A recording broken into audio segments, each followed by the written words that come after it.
just because you might get into a car accident does not mean that that has to equal death, basically. So I also want to drive home the fact that when you're driving, you are the one in control. You are the one in control. You have a lot of control about you when you're driving, all of that kind of thing. So you have majority of the control when you're driving. And so something that really helped me and something that I take to heart a lot when I'm driving, and that I was taught, is to be a proactive driver, not a reactive driver. So what does that mean? So being a proactive driver means that you are basically anticipating people to do weird stuff. So say you're driving down the highway, right? You're driving down the highway and you're passing a car. Normal people would just pass the car. They would just pass the car in the right lane. They would just pass it, right? Me, I am passing that car almost anticipating that they are going to swerve into my lane for whatever reason.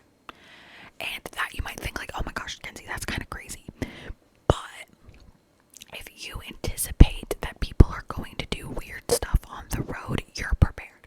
You are mentally prepared for it to happen, which means that you can, if it does happen, which 90% of the time it doesn't, if it does happen, you are prepared for it to happen. So you know how to react to that situation. So instead of just reacting to the car swerving in your lane, and so then if you're trying to pass somebody and someone like swerves into your lane and you have to react to it, so you might jerk or like whatever, you're already going into the passing kind of expecting them to do that, right? And so if we expect them to do that, we can watch their movement and see, does it seem like they're trying to move into the other lane?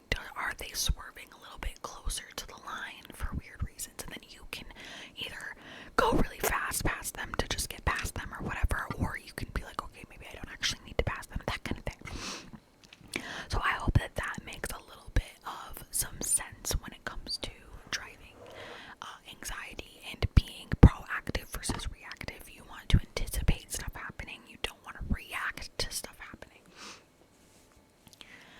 And then another big thing that I just mentioned was the fact that you are in control.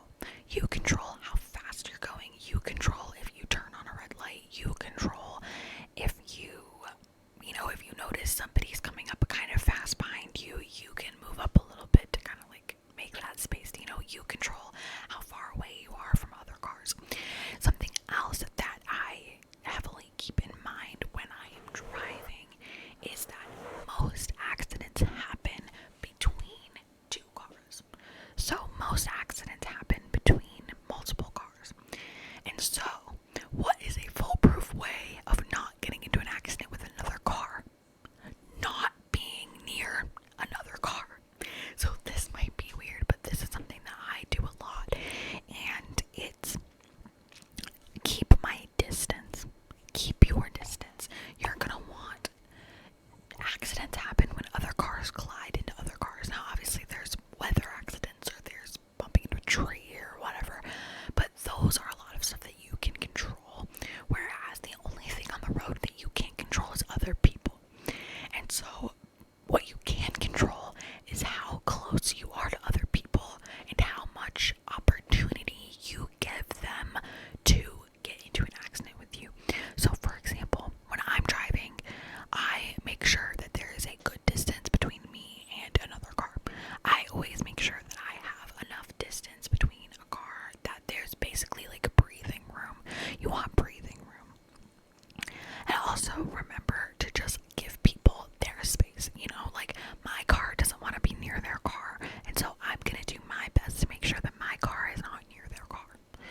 I hope that that makes a little bit of sense of just this idea that in order for an accident between two cars to happen, you have to be near another car first.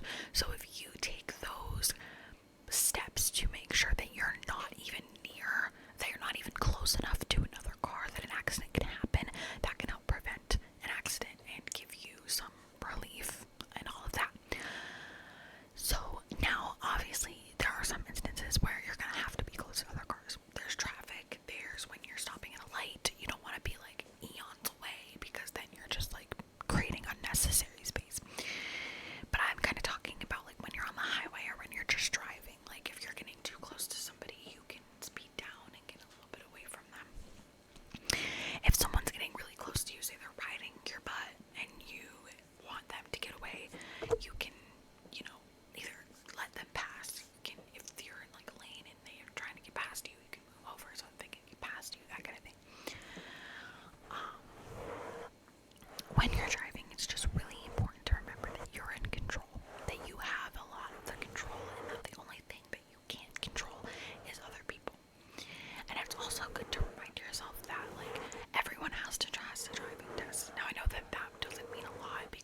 that stuff, I promise I am living proof. I am living proof right here. I promise.